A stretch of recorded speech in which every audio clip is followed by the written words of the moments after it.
I'll kick us off. Thanks for coming. It's Okay.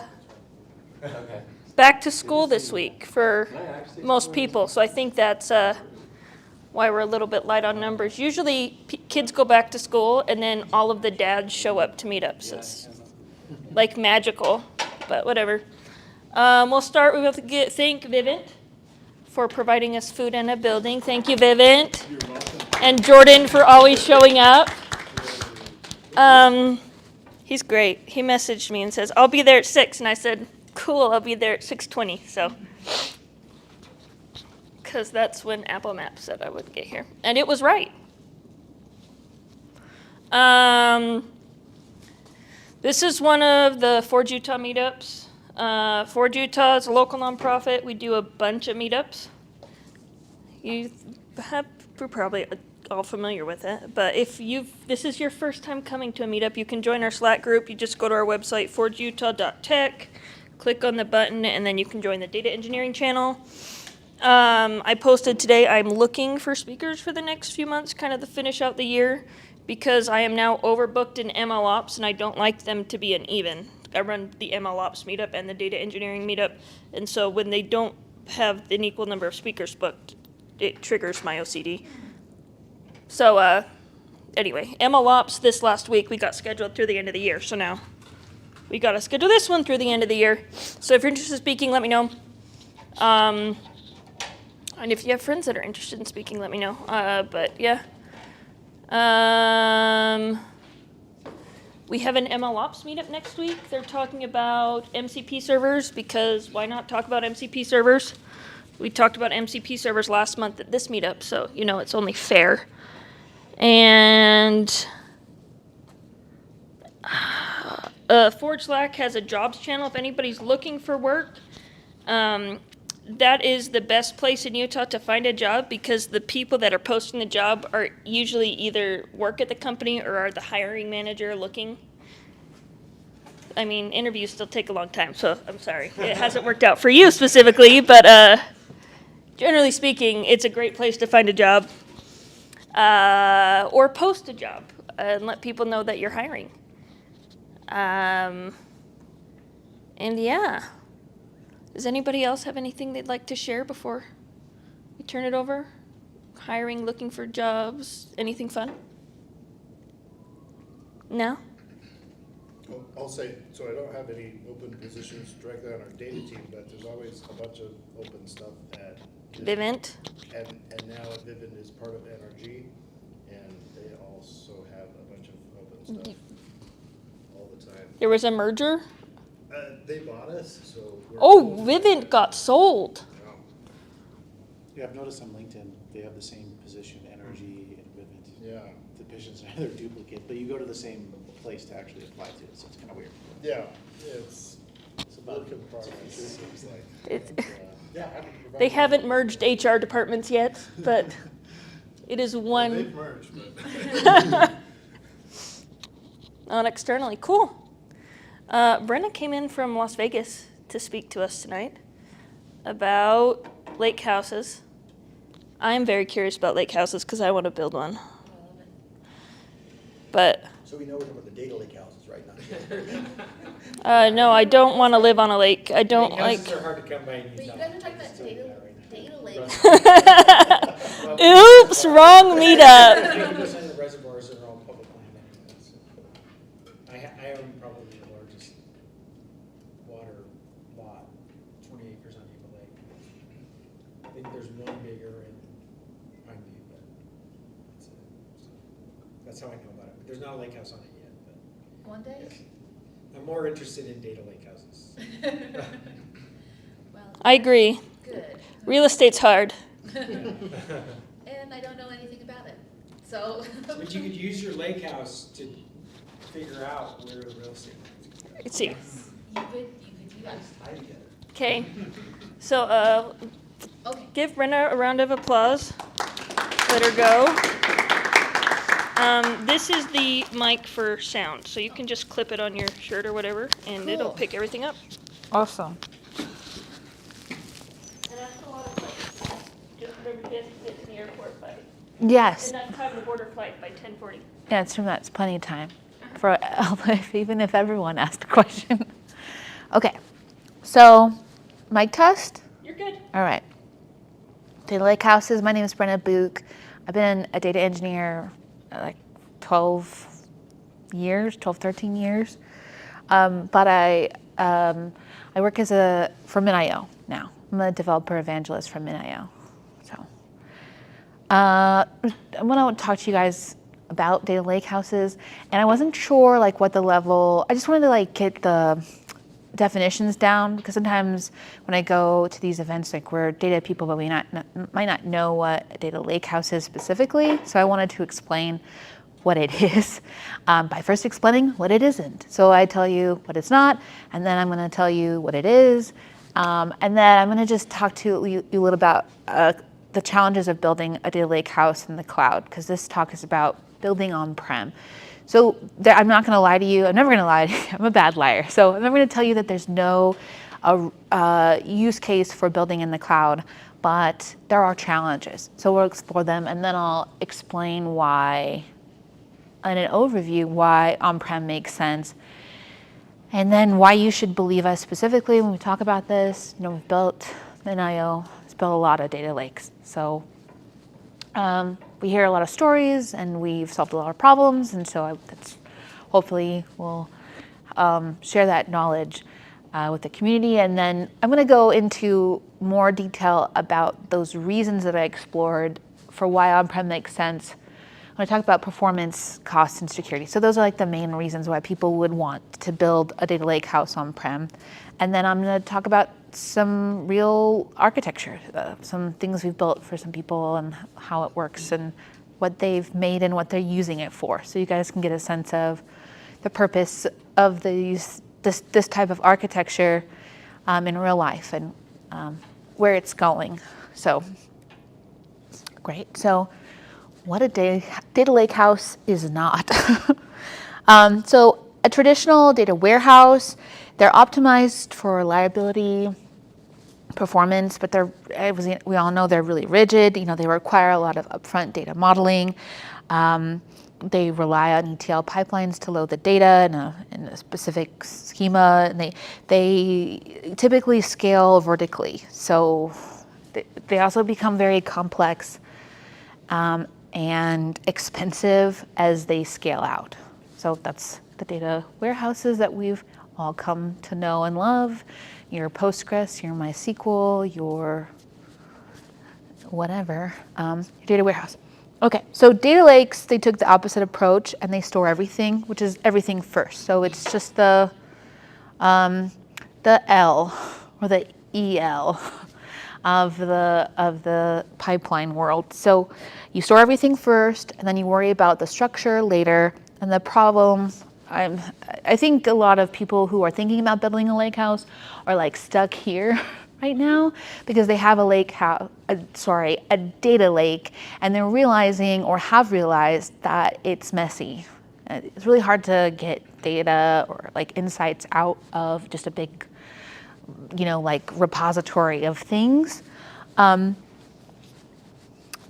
But you can put anything you want in there, like movies, Parquet files, JPEGs, PDFs, CSVs, anything can be an object. So there's there's trade-offs. But the solution, because we love data warehouses, but they're expensive and rigid and difficult to load into. And we love data lake houses because they're easy to use and easy to stand up and easy to, is that me? They're easy to,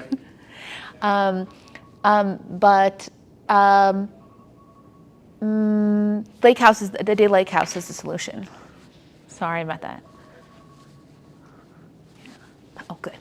Okay, great. It's probably telling me it's bath time. So, okay, so lake house brings it all together. It's built on top of object storage. All data lake houses are built on top of object storage of some kind, like a data lake. But it layers on, especially with the open table format, transactional guarantees, ACID guarantees, metadata management, a catalog. So all things you expect from a regular warehouse, but it's on object storage like a data lake. So it's the best of both worlds. So that's sort of what it's not and a little bit what it is. These are the 3 core components of what it is a data lake house is. So you have object storage. All of the data lake houses in the whole world are built on some kind of object storage. It has to be performant, obviously, because if your queries are slow, your users are going to be upset. Your data initiative is going to fail because people are like, your database is slow, or they're going to call it a database. But you know what I'm talking about. It's open table format. So this is your Apache Iceberg, your Apache Hudi, your Delta Lake. These are what make the data lake house, cool. The REST APIs for these open table formats are the foundation of the ACID transaction, the time travel, the rollbacks, all the cool stuff about a data lake house. And then you have a compute engine. So the cool thing about this model is that a typical data warehouse, a traditional one, the compute and the storage were tightly locked, right?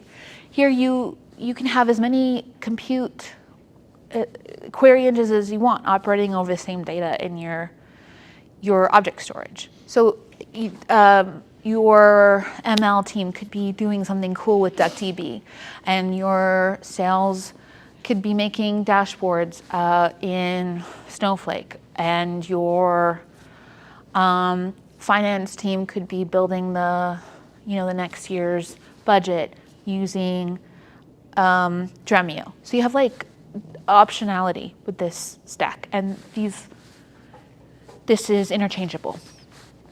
Okay, so those are the core components.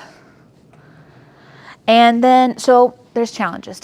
So this is building on the cloud. There are reasons to build in the cloud, right? That if you're gonna archive or go Glacier, the cloud is always going to be less expensive. If you're building, you're spinning up resources and spinning them down quickly, there's nothing better than the cloud, right? But there are challenges. They're expensive. So we'll start with that one. So we've identified 2 core reasons why people have a problem with their cloud infrastructure. We see a lot of people migrating off the cloud onto on-prem. So we have a lot of those conversations, right? And so they come to us with challenge number 1, which is cost, right? So the public cloud costs are highly variable. You're billed for the storage, and everybody knows about egress fees. It's when you take the data out of the cloud and move it onto a laptop or to another zone. But you also, every time you make an API call, do a transaction on a data lake, you get charged. So if you can imagine a data lake house that has like millions of transactions a second, the costs can be extreme. So there's also things like redundant backups and like region level compliance stuff also makes more copies of the data that has to be transversed. And then you get things like infrastructure sprawl. So that cool thing about spinning infrastructure up and then being able to spin it back down, the problem, as we all know, we've all got surprise cloud bills, is the spinning back down doesn't always happen. And so it's problematic. It's kind of a rite of passage to get one of those alarming cloud bills, and hopefully they're one-off, but a lot of enterprises, they see them every month. Okay, so cost. And the other thing is security. So with the cloud, the public clouds, you have a shared responsibility model for security, and that also not always works for organizations. We have a lot of customers building on-prem, like 3-letter government agencies, or like utility companies, or people with a lot of like data compliance issues like GDPR, exactly. Banks, insurance companies, healthcare companies, research facilities. Like, well, I have like we'll talk about it in my last slide. But so you have compliance is a big issue. So we see a lot of people coming to saying we can't move the data to the cloud or we don't want to. Okay, so cost. So where does that take you? So it may take you on-prem. So if you're experiencing that friction, this might be a solution. So we'll talk about scale first. So the largest private cloud data lakehouses in North America are all built on-prem object storage. And this is because scalability doesn't belong exclusively to the cloud. It maybe used to 10 years ago or so, but it doesn't anymore. Now it's more like a idea or an operating design, a design principle, if you will. So we, instead of building in the cloud, we build cloud native applications that scale horizontally instead of vertically, that can be deployed on a YAML in seconds, that just operate how you expect them to do in the cloud, but wherever you want them to go. Okay, so it's important that you choose your object storage, because there's a lot of different options.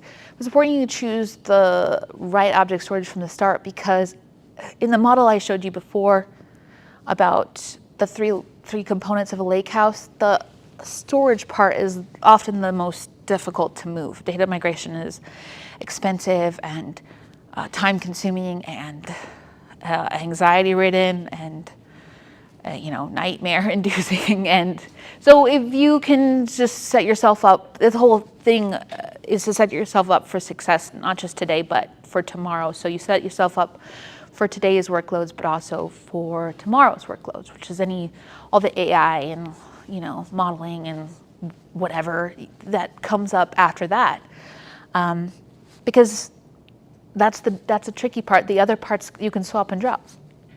All right, so scale goes both ways. So we talk about scale. Scale means that you should deploy on a laptop just as easily as you do in a data center, and it should work the same. It's a linear scale. It goes both ways. So security. So on-prem, it means like full control. So all that compliance issue that we're talking about, it should all belong to you. Your data is your most valuable resource, and to have it under your control means you have ownership over your most valuable research. And then cost. So, a modern object storage has the best TCO at whatever scale you operate in. But especially for very hot data, there's no egress fees. There's no cost for gets and puts, which is those transactions to your database, data lakehouse. You can amortize the cost of your hardware over time. So instead of a cloud bill that goes like this, you get a hardware bill that goes like that, right? So it can be very helpful. And then, so why should you believe me? You might be sitting there asking yourselves. So we, over half the Fortune 500 companies in the United States, over 1/3 of the Fortune 100 companies all use MinIO as their object storage. We have 9 out of 10 of the largest automotive, all of the largest banks, which is something you mentioned, 8 out of 10 of the largest US retailers. We've got 2 billion with the B Docker pulls worldwide, 51,000 GitHub stars. So whether you're measuring, like success with enterprise adoption or developer velocity, we're most everyone's choice for on-prem object storage. And so we've built, like I said, we've built a lot of them. So we... I've heard of a different solution for on-prem object storage, so I think you're doing good. I love that. Love to hear that. It's good for my IPO dreams and my retirement future on a yacht. So thank you. Just as an aside, I came to work for MinIO because I believe in the product. I'm a data engineer, like all of you, I assume, because you're here. And on-prem data lakehouses, and I'll show you, my favorite slide is yet to come. These are like you shouldn't have a favorite baby, but I have one coming up that's just going to blow you out of the water. And that, I think, is the future of data infrastructure. Anyways, I'll let you get there on your own. Okay, so we're the best, number one. Sorry. And then, but all of the major lake house and AI, because really, you're building a lake house because you want to do AI in the future, right? It's the whole point, right? You have to have one before you get the other. You have to have a data lake house before you get cool stuff. You have to, have your dinner before you have your pudding. So if you want this, you'll have this, and if you want any of this, you need object storage as primary storage, right? Okay, so we all know that. Performance and scale. So now I want to go into more deeper detail. I gave you like the 1,000-yard view of why people build on-prem, but I just want to like dig deeper that, because it's one thing for me to stand up and tell you that something is true, but I want to show some numbers and some facts about it, right? So that if someone asks you like, hey, did you hear so-and-so company has moved all their workloads on-prem? And then you say, oh yeah, I heard about that. That makes total sense, right? Okay. Or you do that. All right, so the first thing, we're talking about performance, right? That's where we're at first. So talk about S3 over RDMA. That's really cool. It skips over the CPU and goes right to the GPU. So remember, when we talk about wanting AI, you want to do a lot of GPU-intensive workloads like model training or inference or things like that. You want S3 over RDMA. It's the foundation for very high performant object storage retrieval. So, and it's the future. So if you haven't seen NVIDIA's announcement about their support for S3 over RDMA, it's worth a look. And we do it too. So go fast. So So AWS introduced S3 Express One Zone. It's in 2023, and it really all the organizations that are building AI right now, like AI initiatives, they have in the cloud have adopted it because if you're gonna move a lot of data, you have to move it fast, right? Especially for AI, It eliminates overhead like global metadata aggregation and server-side checksum, which is why it's so fast. And it dramatically improves throughput for AI and analytics workloads, things that you want to do in a lakehouse. But MinIO also has S3 Express API, and we are faster than S3 Express One Zone, even deployed AWS. So, bottom line, object storage, on-prem object storage. This is just to say, it's not a sales pitch. Sorry, it's just to say that on-prem object storage can meet and exceed performance thresholds set by cloud providers. So that's that. And then when people hear on-prem, so we're going to scale. So remember, this is performance and scale. Let's talk about scale. So when people hear on-prem, they often assume limited scalability, and this was true, 10 years ago. But with modern performant object storage, the narrative is completely different. So this diagram is how a modern scale out, and you can see that each rack contains one or more storage pools, which are made up of erasure sets, and that you can expand literally as much as you need. So if you need to add more, you add more racks and you add more pools, and you can expand however much you want to. Or you can contract. Remember, scale is linear, right? So scale should mean it's easy to deploy on a colo or data center as it is on a single node laptop. It should be able to work exactly the same. So we're talking about modular linear scaling, and it really makes it easy to modernize so that because if you don't want to deploy your modern infrastructure, your cool AI initiative, your S3 over RDMA, if you on 10-year-old hardware. So a linear modular approach means you can swap and drop racks. So you can take this down and put up another one easily. So your hardware modernization is as easy as the initial setup. And we're not hardware folks, at least I'm not, but hopefully it's clear that it should be as easy as it is to press a button to go to a new, to expand your cluster in the cloud as it is to add a new rack or a server pool, right? That's the point. It should be that easy. The cloud and scale are design principle. Okay, so, but all this stuff I'm talking about is not just theory. When we're talking about the largest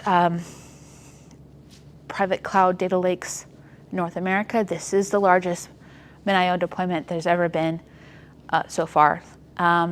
It's a U.S. car manufacturer known for high technology. Anyways, it's a 520 node cluster. It's getting 3.86 terabytes per second. I was corrected because I said the other one, which is terabits. No, the other one. Or is it terabytes? Terabytes. I was. It's a base 16 versus the base 10. Yes.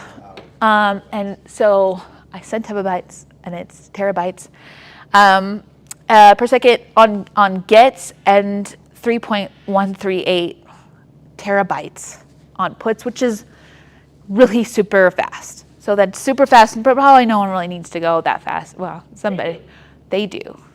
They make like shiny trucks. You guys know? Shiny trucks?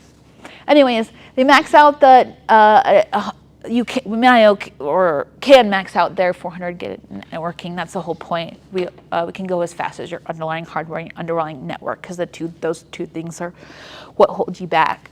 And they have 1.2 exabytes of data in a single namespace. So that's a huge mamma jamma data lakehouse. But Delete that namespace.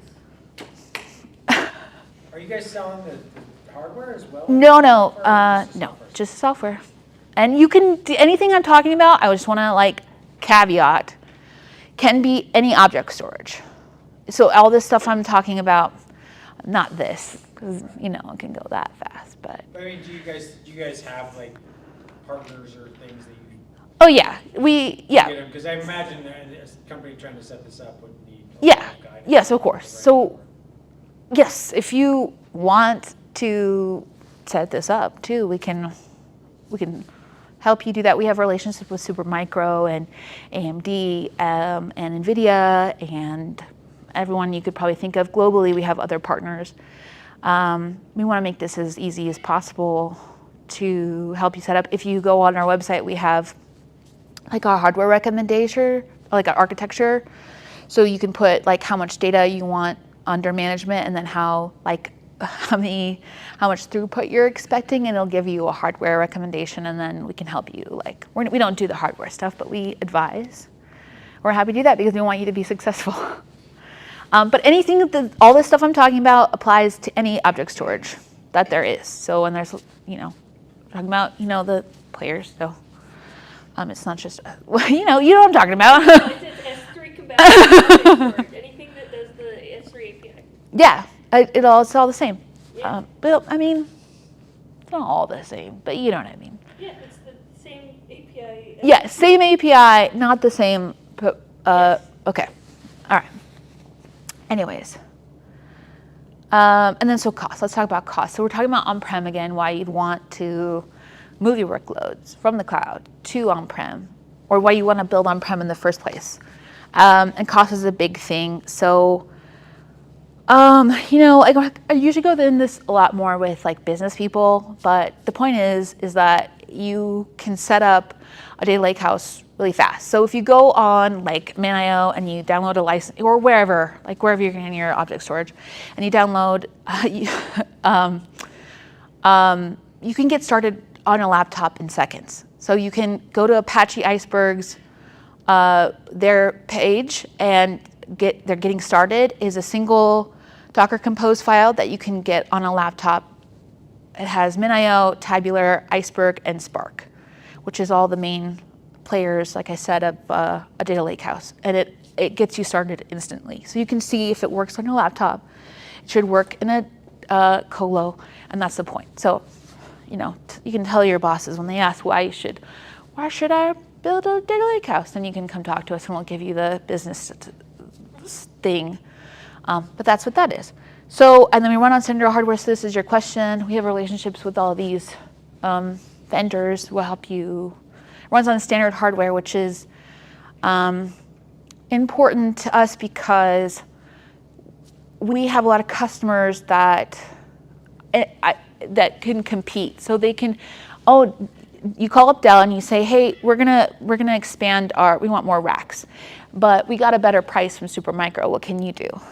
And you can have a mix. You can have Dell and Supermicro. You can have Hewlett-Packard and Dell. So that way you're not locked into one hardware vendor or like purchasing when it's time to upgrade or move. You have the freedom to do so.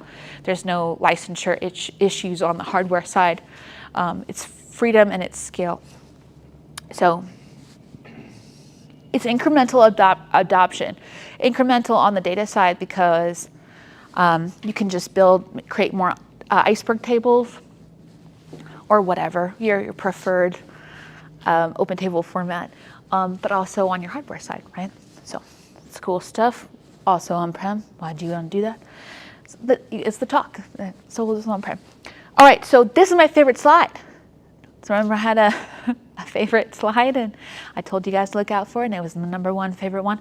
Okay, so I think that if I only had 1 second or so to like tell you guys why you should build a data lakehouse on-prem, that this is the slide I would show you, and then you would be like, oh, okay, great, and you wouldn't even have all the stuff I said before. Because this shows annual storage costs on the y-axis. Oh, it's over here. Just look over here. This is the money shot right here. So it's annual storage cost on the y-axis and data capability in capacity in terabytes on the x-axis. So the blue area represents object storage in the public clouds, and the red axis is on-prem object storage, right? So that includes everything, the colo, the drives, the subscription, everything. So, so up to a certain point, the costs are pretty, level or even with each other. But it's around 5,000 terabytes or 5 petabytes. 5 petabytes. I have 3 on my laptop, right? 5 petabytes. And we're talking about super hot data here. So if you, like I said before, if you have Glacier data or archive data, even if it's, an exabyte, it's going to be cheaper to store it in the cloud. It will be cold data that you don't operate over, probably belongs in the cloud. But this is hot data. So about 5 petabytes of hot data, that's this inflection point here. It doesn't make sense financially to have your data in the cloud anymore. And you can tell at about 20, the difference is millions of dollars over annually. Do you know if the cost, like what are the variables in the cost, if it's just compute or like do they factor in on-prem? This is just storage. Oh, this is just That's just storage. But of course, if you're migrating or if your compute has to go probably where your storage is for a proper enterprise data lake. Otherwise, you're going to experience latency. You can do like unacceptable latency. You can do things like external tables, foreign tables if you're a Postgres fork, where you can have your compute in the cloud and you can query over data on-prem. We have people do that. But mostly you're going to put your compute and your storage together, right? That's what you should do, right? But this just shows storage. That's just storage costs. I'm not even. Well, to this point, that's storage and storage access. Yes. Because data exfil costs are how to get you every time. Yes. And you don't have that with on-prem. No, that's right. So in your point, in that cost, the difference, that's why she says hot storage. Hot, yeah. Access and storage. Yeah, sorry. So I kind of went into that lightly in an earlier slide. Egress fees are one thing, and everyone knows that. When you take data out of the cloud, it costs you money. It can be a lot of money. But people will say, oh, I'm never going to get out of Azure, or like I do all my stuff in AWS. That's fine. But every time you operate over the data, every time you're like doing a transaction, making a select statement over your data, it's a get. Every time you're writing, create table bananas at this schema, that's a put, right? And they charge you for those. I mean, you're using their network resources, they have to recount those fees. Yeah. And if you have hot data, you have 5 terabytes of hot data, it swings down. It makes more financial sense to have it on-prem. So from a cost perspective, this is usually all I need to, and then I'm like, mic drop, and I walk away. If you have about 5 terabytes a day, even more than that, it makes even more. Look at that. But anyways, this is my favorite slide because it says everything I want to say about it. It explains the whole thing. So whenever if you have a little bit of data, if you're like a solopreneur and you've got a little bit of data and you just want to spin up a resource and get like a cool vibe coding app out, like use the cloud. That makes sense. If you're an enterprise with 5 petabytes or terabytes, was it petabytes? It's terabytes. 5,000 terabytes, 5 petabytes of data, Yes. then put it on-prem. You're going to save money. That I just want to also note, that includes the colo and the drives. But it doesn't include your sysadmin or your not your DBA, your DevOps person. But we have found that, just in full transparency of pricing, or this slide, because it's my favorite slide, but I want to tell you its limitations. But we found that DevOps, cloud DevOps, their skills transfer to, so you. Well, that's kind of what I was wondering. I was just like, the other variables that are layered onto this, like, does it skew the graph? Like, No, well, it does include the graph, and this is the information that informs the graph. It does include the colo and the drives and our subscription fee, but it doesn't include, like I said, the personnel. But like Mariah noted, this is the same people. Like you're gonna have them anyways because you have it in the. $1 million a year, or more than paid for. Yeah, and CrowdStrike is coming to mind because they're a customer that did this migration, and they told us they just used their existing DevOps personnel, and they were able to set it up on their own. And then they told us that they did it, so when they asked for help, like to make sure it looked right. So it's easy. The skills are transferable. Cloud native, we mean what we say when we say cloud native. So that shouldn't be a problem. There might be other things like, I guess what's not in here, I'm trying to be fair, but what probably not in here is like the rent for the colo, like maybe that's not in there. Like, but how much is that? Yeah. Yeah, so I mean, okay. Or maybe it might, yeah, so that might not be in there. But I don't think it's gonna affect it too much. Anyways, moving on. Favorite slide? Ba-ba. Okay.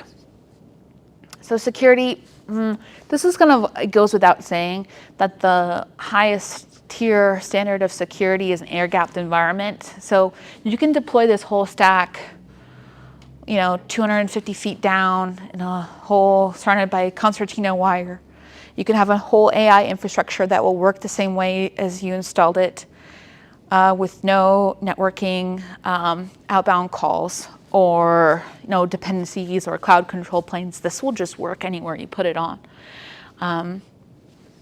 So security, this is what we mean when we say security, we mean the whole stack. Because to your point, it's storage is, we're just one part of the layer, right? You have to put the whole thing, your whole infrastructure, what you're trying to build, alongside it. So, okay, so no risk of accidental exposure. It's just self-hosted, sovereign AI for infrastructure. Architecture. So, okay, these are cool. So these are real life architecture diagrams. I have 2 to show you of people that have built on-prem data lakehouses. And I'm using MinIO as the compute for both of these examples, but it doesn't have to, I mean, obviously your thing doesn't have to be MinIO, but they're a great query engine. I like them a lot because I'm a SQL gal, and it makes it really easy to, it's very traditionally databasey. And I have all the stuff that you think should be there, and it works how I think it should, if that makes sense. Some of the other tool sets, I find maybe a little bit too proprietary or have elements that I don't find very traditional. And so I'm just like a traditional data lake house gal, and I like it. But whatever you choose is fine. I won't be upset about it. But anyways, Memorial Sloan Kettering. So they're a cancer research center, and then they're one of the best examples of a data lake house, built on Iceberg. That's highly sensitive for highly sensitive healthcare use cases. So at the core of this setup is an Iceberg data lakehouse. It has it's an architecture that supports 2 data mesh. So I already explained that MinIO is the query engine. But with this approach, teams can query the data with like a decentralized approach, so that they have multiple instances of different teams that are operating over this data without any copies. So that was the biggest thing. They needed some way to store these large radiology and which are giant files, genomic files, which are as big as you think they are, without making copies of it, because copies would be prohibitively expensive, but they needed to share it across different teams, right? Does that make sense? Is that the use case? So these are really big, and they're able to decentralize or virtualize this approach. So I think it's really cool. It used to take weeks or months for the radiology team to send the data to the physicians or the data researchers, because they were so large.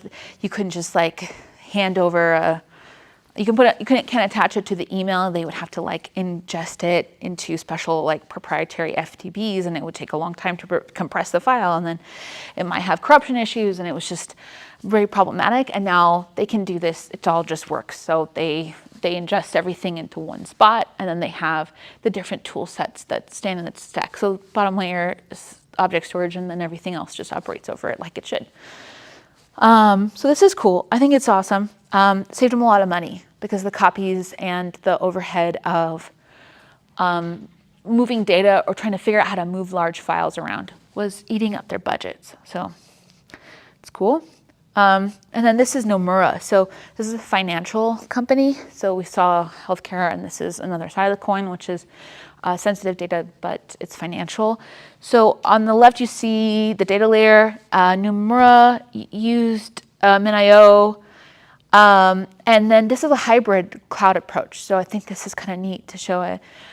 They use Amazon S3 and for those bursty workloads that we're talking about. And both of these tool sets, they obviously have tiering functionalities. So you can send hot data to MinIO and keep cold data here. which can be a cost-saving measure. So it's really easy to set that up and automate that pipeline. So I also have a built-in data replication feature, so you can replicate data from or back and forth, whatever you want to. We have the closest compatibility with the S3 API that there is. So, because remember that slide with all the Docker downloads? We hear about issues with the S3 API right away. So we have a lot of people come to us and say, we've got X amount of data in AWS or whatever, and we don't want to we don't want to or can't move it. We need something that'll work on-prem and also in the cloud. And so anyways, so in the center, it's a compute layer. It's orchestrated with Kubernetes, and then it's EKS in Amazon, obviously. And they have actually, this is really interesting. I think this is interesting.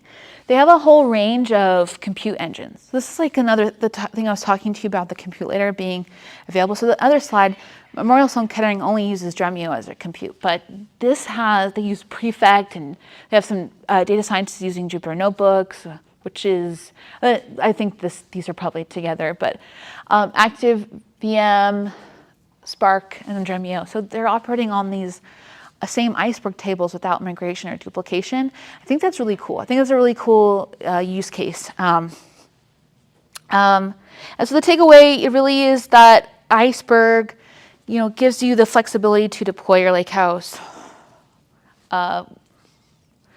wherever you need it to, and it's cool, and it lets you use whatever compute serves your needs. Lets you lakehouses in general let you scale up your object storage to be whatever you need it to be for whatever use case.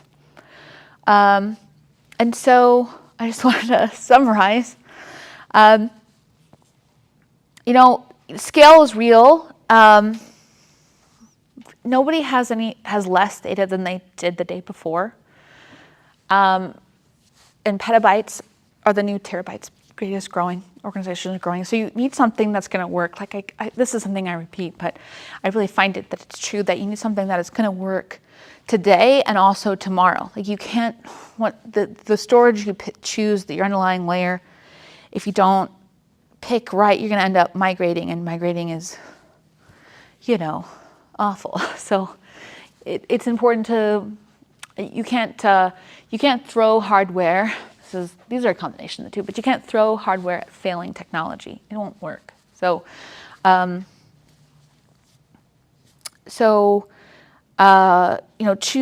make good choices, and also, performance, especially in storage, is a function of both IOPS and throughput.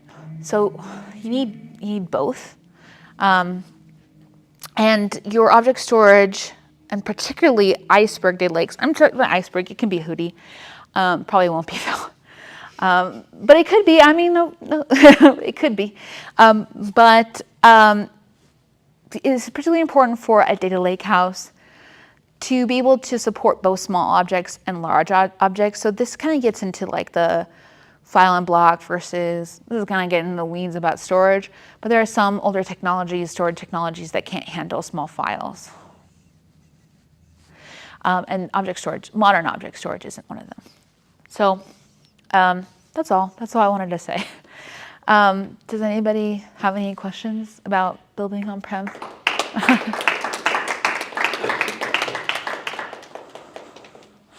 Lakehouses? Yeah. So you talked about how on-prem is a lot easier to do than it was 10 years ago. Yes. At scale. What are the things that have made it easier in the last 10 years? Oh yeah, good question. Well, I think in the last,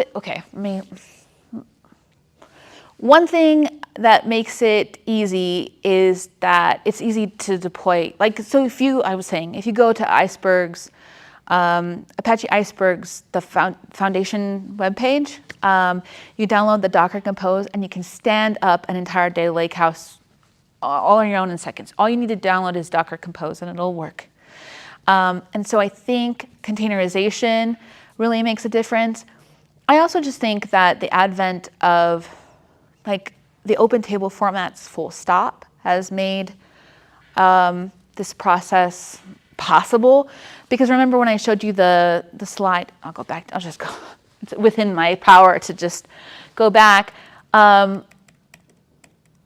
years ago, Hadoop gave us, I don't like saying swear words here, but Hadoop gave us a data lake, right? But it didn't have the capability of extracting value from it. It was just like, oh, cool, I can just like load all my data in there, and then like some day later, we'll figure out what to do with it. It was very much like, you guys see South Park with the underpants gnomes? It was very much like load data in your data lake, question mark, profits. So like they did not have the question mark. And I think that the question mark is is the open table formats. I don't know if that answers your question. Like, it was a kind of complex question, but I think it's easy to install and easy to manage. It's also indisputably the open table formats. It's easy because it's cloud native, because it's supposed to scale out. It's supposed to work on a laptop as it is in a colo. And when I repeat that because I think it's a core foundational product design, right? Like, it has to just work how you expect it to. Like, you can just set it up yourself in minutes, and you can maintain it with a small team. Yes, go ahead. I was going to say, like, to me, it's the separation of storage and compute. Which Yes. It originated in the cloud, but it applies because, like, just at that point, you were thinking about appliances. Like, Yeah. On-prem was like Teradata. Yes. And Cloudera could never really figure out the storage layer, which if they'd found you guys like 10 years ago, maybe something different. But I really feel like that's the difference, is that separation of storage and compute. We went from monolithic architecture to cloud-style architecture on-prem. That's really what, because like you were saying, you could just add a server, whereas before we used to jokingly call them forklift upgrades. Yes, exactly. You had to replace everything. You had to take your Teradata server and replace the whole thing, because you couldn't just, you could add a node to a certain point, but there was a certain point where you just like, hey, let's go get a new thing. And now that separation of storage and compute allows you to scale the two separately, even on-prem. Yeah. Yes. The industry realized that cloud is not a where, it's a how. Yes. I think that decoupling of storage compute, again, not to say swear words in here, but Hadoop tightly coupled them. So it is, but also the other thing is that object storage is a lot faster than it used to be. And the perception used to be that object storage was for, what do they say, like low and slow, or cheap and deep. It's durable as all get out. Erasure coding allows you to get to like 9 nines. Yes. So that used to be the perception. That does not look anything like a modern data lake. That doesn't look like this data lakehouse. A totally different animal on the same type of software. Oh, I've passed it. Did I? Yeah, I mean, the S3 team at Amazon like came up with that. I think S3 is actually the most interesting thing Amazon. Oh, for sure. I agree. Amazon S3 was developed by software folks, where storage has always been controlled by storage folks, which is why S3 is a completely different animal, because it was designed for and by software engineers, as opposed to by storage engineers. Oh, I also have, Cloudera did find us 10 years ago, and like between you guys and me, asked us to buy them. So, you know, turntables have turned. Yeah. So, but yeah.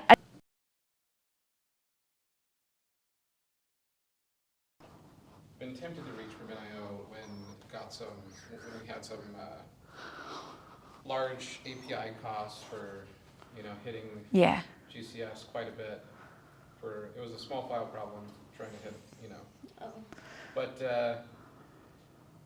the question I come to is, well, for us, the obvious place to put it was MinIO in our Kubernetes cluster in the cloud.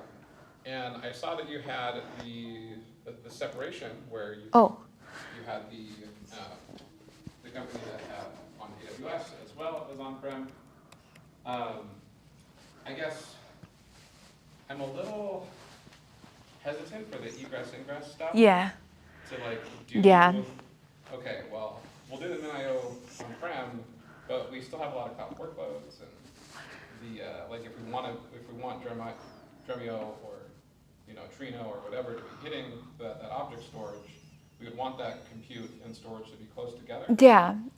So, I don't know, what are your thoughts on like hybrid approaches and how are people tackling that? Yeah, you know, it's really the architecture. It depends on your use case. I think there's like some factors. You pointed out some of them, which is egress fees can hit you. I think I kind of mentioned that a tiering approach might make sense to ingest data based on how frequently you'll operate over it, and then put it where it's going to be don't take it out. Put it where it's going to go from the beginning. If you can. I know that's not always possible, but like I think the approach that works best is to pipeline it where it's going to go. So like if it's always going to be in the cloud, then put it in Azure or whatever. If you think that you'll operate it mostly on-prem because it's, you know, for whatever reason, it's a special team or a special project, put it in a MinIO bucket from the very beginning. So you're not hit with those egress fees when you take it out. That's what I would do. And I wouldn't make, so this approach is not, these aren't duplicates. It's different data, right? It's a tiering, this particular use case. It doesn't have to be like that, but they've selected certain workloads to go on-prem and certain workloads to go in the cloud where they make sense. I mean, it's kind of like, I think, yeah. Anytime you're talking about a hybrid cloud, you got to understand latency and egress. Yeah. So it's going to be workload dependent.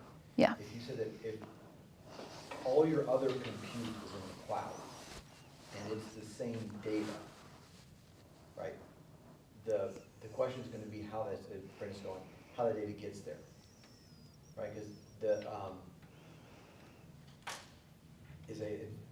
it's a tough use case. Everything's in the cloud, and because a lot of, if you're using Amazon native functions, right? They've got S3 components, but they only work with it as an S3 bucket in Amazon. They can't go to an external S3 bucket. So all your compute is in the cloud and it can't move. That's going to be a harder use case. Have you ever seen anyone run MinIO? In the cloud? Yeah. We have a few folks. It's not for large data. Yeah. Because you've got to use EBS. So then you go. Which has its own cost. Yeah, which has its own cost. Yeah. I mean, we have thousands of instances of MinIO running in the cloud, but we're not seeing large instances. These are test trials. Yeah, exactly. It's just, It really is a discussion about your workloads. yeah. If compute can be moved off cloud, then it starts to make sense.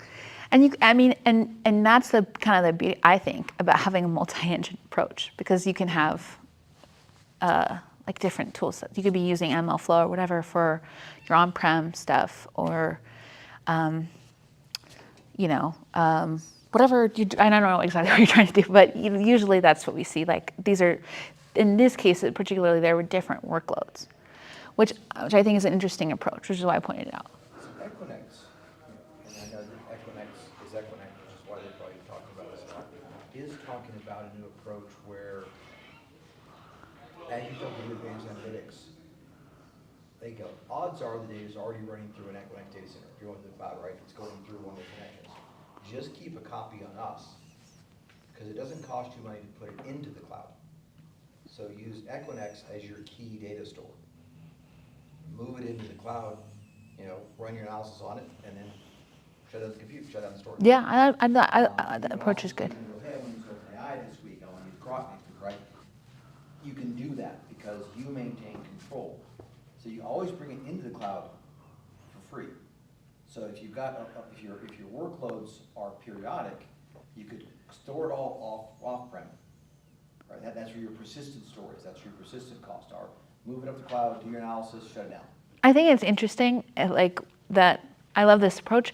I think it's interesting that that's the opposite of cheap, deep, and slow. Right now, it's because it used to be on-prem was cheap, deep, your backup and restore, and now it's the opposite. It's for your hot data. So. And so we're happy we've got dual architects up at the top, which we do, because it's a latency egress discussion. Yeah.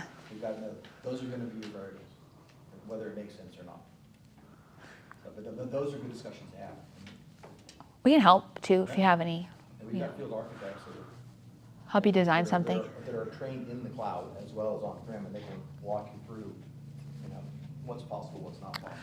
I'm not trying to sell anything though. I just want a full stop. I'm not sure how much it costs either. So this you have to talk to someone else about that. But we're happy to help with anything like that.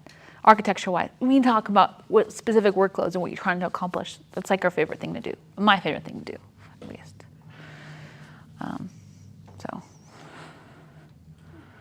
does anybody have any other questions? or thoughts about on-prem versus the cloud or anything like that? I've got more questions. Yeah, I love questions. Just wanted to give other people a chance. Well, mine is less about the technology in itself, but more like I'm intrigued by a lot of different companies about the kind of the open source model. Yeah. I guess how is the open source part of MinIO something that drew you to MinIO, or what is MinIO's business model? Is it sustainable? Oh, yes. All good questions and complex ones. Because we have been going through some changes. When I first joined, it was completely open source, and I always have appreciated art for art's sake.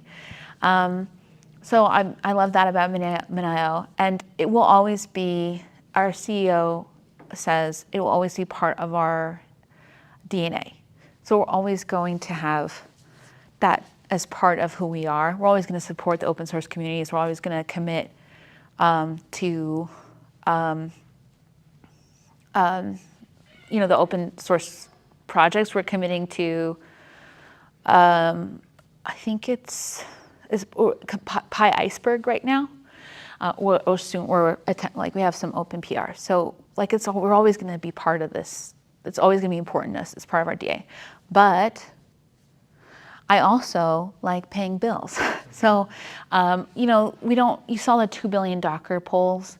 We don't have 2 billion customers. That would be cool. I wouldn't be here. I wouldn't be here. You guys wouldn't even know who I am. But, I think it's, we have what we have right now. We've always had, prior to this, we had we were open source from the AGPL 3 license, which means, oh yeah, well, okay, go ahead. It's a business question, so Hey, what's up? Come in. Started was open source. No, you're fine. Have some pizza. Oh, you're what? Oh, no, please. All the train that broke down. The what? The train. Okay. I'm like, yes, sure, whatever he said. So, it was pay for support. So open source, if you want support, then you pay for support. That was the business model, and we did okay with that. When we made the switch last year, to really focus on more advanced analytics. So we split the code base. We have the open source code, so all going to be out there. But we have the commercial code now. So S3 over RDMA, GPU Direct, the catalog features. A lot of these advanced features are going to be commercial codes. But so you're going to have to pay for those as opposed to the open source. So the business model is still have the open source, but we're now developing a commercial go-to-market and a commercial set of code, which is, to your point, is going to be more sustainable, right? It's great for Meta to contribute to the open source because their ads pay for everything, so they're not having to make money on the open source. But if it's your core basis, you've got to have a revenue stream to your point. So we've done enough in that to differentiate in what we call AI store is the name of the product. That's the commercial code. Yeah. And that's where we're putting a lot of focus on these new AI advanced features. Open source code is still out there. As you said, AB is a huge open source fan. That will always be there. But it will not be developed the rate as the AI store. That's going to be the commercial code. And that will be So is the business model like Red Hat for storage? Ish. It was. So it's like evolving past. Yeah. We forked the code now. So we basically, most of the focus obviously in the marketing section, we talk about AIs, what we call AI store, analytics like that, and that's the commercial code. The open source code is still there, but it's not going to be evolved as much. Yeah. Right? So our development efforts are going to be on the commercial code. Well, Well, but it's a flywheel, right? Like Yeah. open source stuff may or may not, but hopefully leads to more adoption. Well, Yeah, absolutely. And we learn a lot from the open source community, right? We actually get a lot of input about, hey, what should you be doing, right? Yeah. 2 million folks using the code is And we're obviously a big supporter in the Iceberg community. We're there at all the events, and we are contributors to the code base. Like, we are never going to leave the open source space. I don't know, hopefully that answered your question. We like to eat, and also we like open source. Yeah, no. The reason I ask is because I see a lot of companies that are open source and then large cloud provider, takes their open source offering and then kind of gets rid of their SaaS business because they have a bigger customer base. Yeah. But like, I like open source and so Yeah. I want to see it succeed Yeah. as well. So it's like, how are companies doing it and how are they Yeah. navigating the way not to piss off their open source community? Yeah, it's tricky. And also like pay the bills. Yeah, it's tricky. I mean, I was just at DEF CON and I had the same conversation over and over again, which is, I invite it because I'm also a developer. So like, I appreciate that we have in our communities open dialogue about it. I just hope that everyone sees what great product we've built and that want to support our way into the future, because the trajectory that we were on wasn't gonna. And there's, from an enterprise perspective, the open source code is going to be slower to get patches, slower to fixes, right? So it's really designed for test out. Yeah. If you go into production with the product, you're going to want, you want commercial support, you're going to want commercial bug fixes and patches, right? So that's really, so internally, we've got a chart comparison chart. Yeah. I think maybe online. We're really good about putting stuff online. It's like the open source for test dev, play around with it, it's great. But if you're going to go into production for security reasons, for compliance reasons, for support reasons, right, for development features, you're probably going to want to go commercial. And I was saying it was always supposed to be that way. So the AGP3L license, which is our open source license that we originally had, was always that it was only open source for other open source applications and for test and dev. And as soon as you went to production, you were like obligated by the software license to contact us and get a subscription. And we've never sued anybody over it, so. Yeah. We want to be good participants in the open source community. We want to be good stewards of the code base. We want to be friendly, with all these, interconnected pieces of the data stack. And so, I don't know, it's kind of a nuanced one. It's an interesting one, and I think how any open source project grows in their journey, it's always interesting. I think there's a lot of, Yeah, are the companies that you listed that, this many of the S&P 500, this many of the yeah, are those all paying customers? Yes, yeah. No, paying customers. Yeah, we wouldn't tell you about it. No, yeah, they're paying us.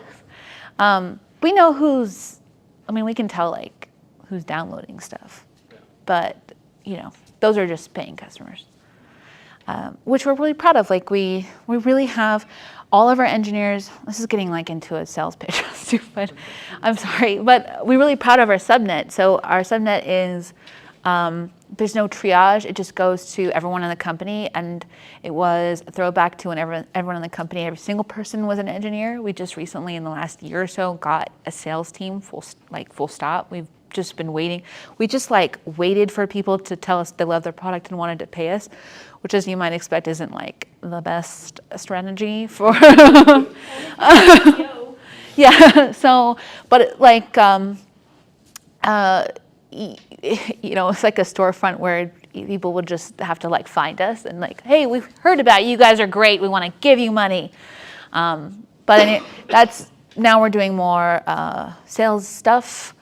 I forgot the question. Where was I going with that? That's great, that answers my question. Okay. I don't know. You hear about Neon acquiring, or Databricks acquiring Neon, and like I also think another strategy is like DuckDB's relationship to MotherDuck. Like that's another way that a open source project can interact with an enterprise like service. I think there's different like patterns that are possible for success. So I don't know. This is just one of them. I think it's working out. So like and hopefully the community feels the same way and they're not too upset with us. That's kind of our hope and dream.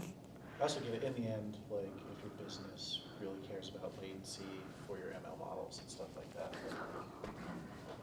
like then on-prem is, like that's going to be really important for your organization in the future. Then nothing else matters. And I think that's the direction that things are going. I mean, look at OpenAI's announcement of those two models for on-prem use. Where are you going to put that? Like, where's that going to go? Like, why do you need an on-prem model if not to build an on-prem data lakehouse for, like.